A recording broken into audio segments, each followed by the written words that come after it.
कार्यक्रम के पुण्यार्चक हैं स्वर्गीय श्रीमती गयाबाई साहू, महेश साहू, गरिमा साहू, ग्रजेश सरोज साहू, संजीव सिडाना, पूजा साहू, आरती साहू, अनायका साहू, गौरव साहू, सादगी साहू, अद्विका साहू, पुनीत अग्रवाल, रोली साहू, दीपमाला साहू, अनिका सिडाना, श्रीमती शकुन, श्री सुरेश चंद जी जैन, सुपुत्र श्री देवेंद्र, श्रीमती सोनम जैन, श्री अमित, श्रीमती मोनिका जैन, कुमारी गौरिका, पुनर्विका जैन एवं समस्त सपरिवार कुरवाई। फर्म सगुन गारमेंट्स, कुरवाई, मध्य प्रदेश। वही मिट्टी तुम्हारी मंगल कलश के रूप में माथे की शोभा बढ़ाता है। कहाँ मिट्टी थी, कहाँ उसने यात्रा की और तप करके, आंच में तप करके एक मंगल कलश का या मूर्ति का रूप ले लेती है। ये वो मिट्टी का समर्पण ही उसको उतनी ऊंचाइयों तक पहुंचा देता है। ऐसे ही संत कहते हैं, एक साधारण सा व्यक्ति जब गुरु चरणों में समर्पित हो जाता है तो गुरु उसको आकिंचन से महान बना देते हैं, नर से नारायण बना देते हैं, पत्थर से परमात्मा बना देते हैं, पामर से परमेश्वर बना देते हैं। किसका प्रभाव? समर्पण का प्रभाव। यही समर्पण गुरु के प्रति तुम्हारी उदारता का परिचायक है। वही शिष्य जब महान बन जाता है तो अपने गुरु को नमस्कार करता है, नमः सिद्धेभ्यः बोल करके।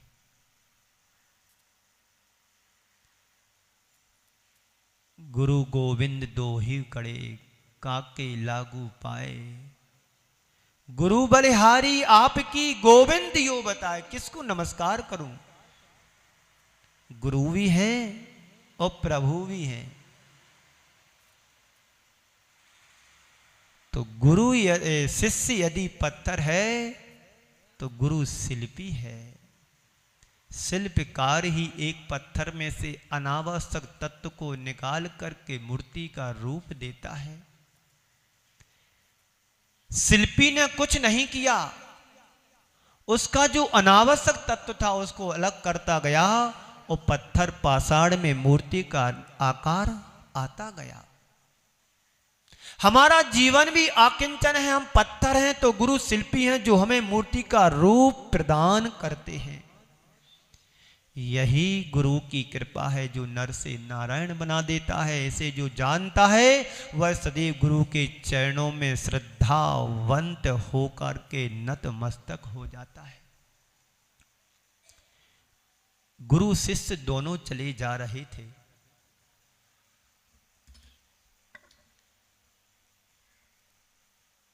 गुरु शिष्य दोनों चले जा रहे थे।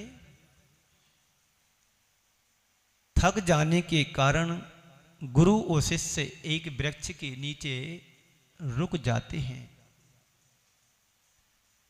शिष्य श्रद्धालु था, छोटा था।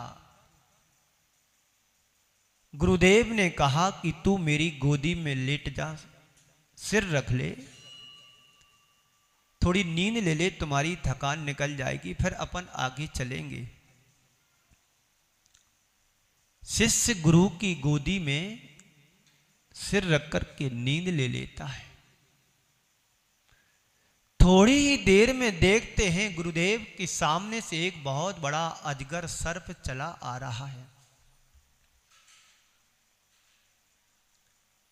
गुरुदेव ने उस सर्प को रोकते हुए कहा कि तुम इधर क्यों आ रहे हो? तो सर्प कहता है कि इसका मुझे खून पीना है। क्या करना है? खून मुझे पीना है।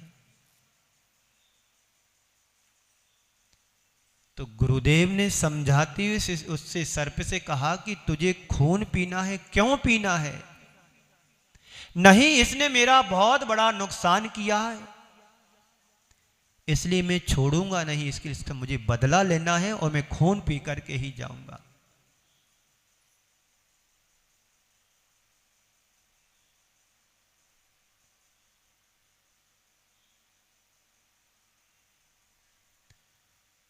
गुरुदेव ने कहा कि तुझे खून पीना है, तो खून पी करके पाएगा क्या? किसी को जीवन दान नहीं दे सकते तो किसी का हमें जीवन छीनना भी तो नहीं है। बार बार गुरुदेव के समझाने पर सर्प नहीं माना। मैं तो खून पीकर के ही जाऊंगा, इसका मुझे बदला लेना है तो लेकर के ही जाऊंगा। तो गुरुदेव कहते तुझे खून ही पीना है तो खून पीना, पर ऐसे नहीं। पर मुझे खून में तुझे पिलाऊंगा। गुरुदेव ने एक छुरी निकाली, उसकी गर्दन में कट लगाया और खून निकाल करके सर्प को दिया।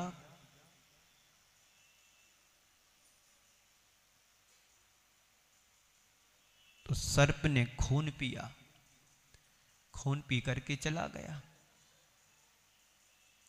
जब कट लगा रहा था तो शिष्य ने थोड़ी सी आंख खोल करके देखा कि क्या मामला है, क्या हो रहा है, और पुनः गर्दन गोद में रख दी। गर्दन गोद में रख दी, पुनः उसने नींद ली। जब खून पी करके सर्प चला गया,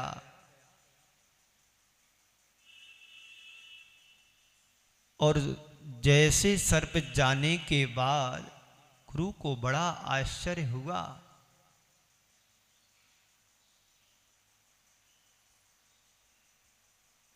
गुरुदेव ने कहा कि तू इतनी निद्रा में सो रहा था, मैंने तेरे को कट लगाया, तेरे को दर्द नहीं हुआ? बोले मुझे दर्द नहीं हुआ। तेरा जब खून निकाला तुझे पता नहीं चला कि मेरा खून निकल रहा है? कहता मुझे सब कुछ पता है। तो गुरु ने कहा कि तो फिर तुमने प्रतिकार क्यों नहीं किया? तुम चिल्लाए क्यों नहीं? तो शिष्य ने कहा कि गुरुदेव मुझे पता था, मैंने सब देख लिया था, जान लिया था कि गुरुदेव मेरी छाती पर चढ़कर मुझे छुरी चला रहे हैं, तो जरूर उनके मन में मेरे हित की भावना जरूर होगी, अहित की भावना नहीं होगी। इसलिए फिर भी किसी प्रकार के प्रतिकार की बात भी मुझे नहीं है। जब मैंने अपनी जिंदगी की बागडोर गुरु के चरणों में सौंप दी है, तो अब मुझे किसी बात का डर, भय, संशय की जरूरत स्थान ही नहीं है, जरूरत ही नहीं है। बंधुओं, यह होता है गुरु के प्रति समर्पण की भावना। यह होती है समर्पण की भाषा जो आंतरिक होती है, और ऐसे लोग परीक्षा में खड़े उतर जाते हैं।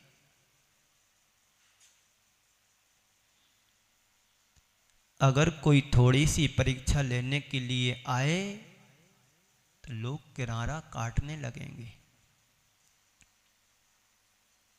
लेकिन आज लोग गुरुओं की परीक्षा लेने के लिए जरूर आते हैं। एक दिन मैंने कहा था, जैन दर्शन में एक ऐसे आचार्य हुए,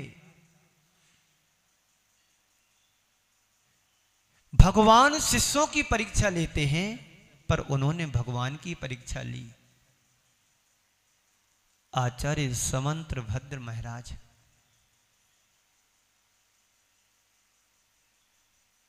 तो जो गुरु के प्रति सदैव समर्पित होता है, श्रद्धावंत रहता है और गुरु के आशीर्वाद से जीवन का कल्याण करने का सौभाग्य पाता है, तो आप भी गुरु के महत्व को समझें और गुरु के सानिध्य को पाने का प्रयास करें। मैं आष्टा में था, गर्मी सर्दी दोनों 2-2 महीने 4 महीने रहा मैं। दिसंबर में पहुंचा और महावीर जयंती के बाद निकला, पूरे 4 माह रहा। तो भैयावृत्ति तो मैं शुरू से नहीं कराई, उपवास अंतराय या कोई केसलोंज का प्रसंग हो तो थोड़ी बहुत हो जाती है, लेकिन मैंने अपनी आदत को नहीं बनाया कि होना ही चाहिए। कुछ लोग हैं जो भैयावृत्ति की आदत बना लेते हैं और 2-4-10 से नहीं करा लेते, तब तक उन्हें नींद भी नहीं आती। आदत आनी आदत। तो मैं भैयावृत्ति नहीं कराता, यहां पर भी नहीं कराता, जहां रहता भैयावृत्ति कराता ही नहीं हूं मैं। तो मैं आष्टा की बात बता रहा हूं। रोज लोग आए, भजन करें, कीर्तन करें, आध पौन घंटे बैठ करके अच्छी, ये सबसे बड़ी भैया अच्छी है। पैर दबाना, हाथ पैर दबाना, मालिश करना, ये तो खा पी करके आओ एक कराओ तो पाप का ही बंध हमें होगा, तुम्हें नहीं होगा, तुम तो पुण्य कमाओगे।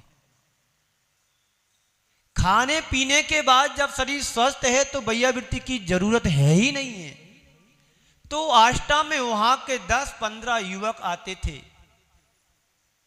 बहुत अच्छा भजन गाते थे, अलग अलग तर्ज पर, अलग अलग लय में, ढोलक मंजीरा हारमोनियम सब। आज भी वो लोग इसी तरह से साधुओं की सेवा करते हैं, जैन हैं सभी।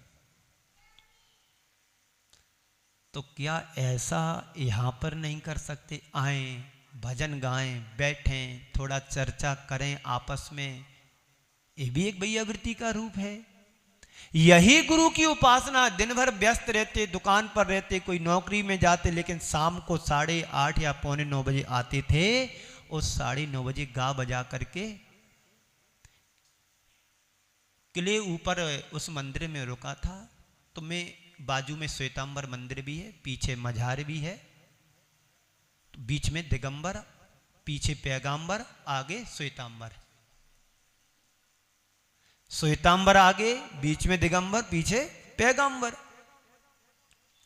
तो मैं ऐसे ही घूमने चला गया। जैसे एक दिन यहां पर गए थे मंदिर में 2-3 दिन पहले, तो गर्मी का समय था, मार्च का महीना चल रहा था उस समय। तो वहां पर कैत का पेड़ लगा है। किसका? कबीर कैत। तो बहुत सारे कैत लगे थे। मैंने वहां कुछ पड़े भी थे जमीन में। तो वहां के जो